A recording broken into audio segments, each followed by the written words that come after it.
手頭上有90萬，你就可以喺珠海攞低我身後呢個上下3層嘅大別墅啦。關鍵咧，而且仲帶埋咁大個花園俾我哋啊！退休養老度假住喺呢度，真係 very the good 啦！5分鐘咧，商業配套齊晒噶啦。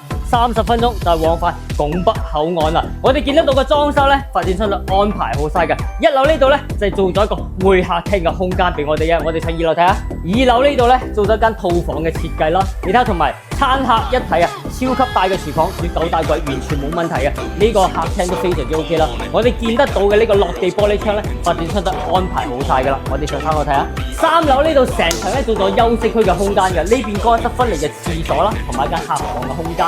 呢邊咧就有2間房，呢一間咧就係兒童房啦，空間都非常之 OK 嘅，方方正正啊！最誇張咧係主人房啊！我哋見到個裝修安排好晒啦，落地玻璃窗搞掂埋。呢邊咧做一個套廁嘅設計啦，做一個大型嘅衣帽間喺呢度噶。呢度總價咧288萬，你就擁有呢一個超級大花園嘅別墅啦。手頭上有90個，你就上車啦！關注我，帶你個實地睇樓啊！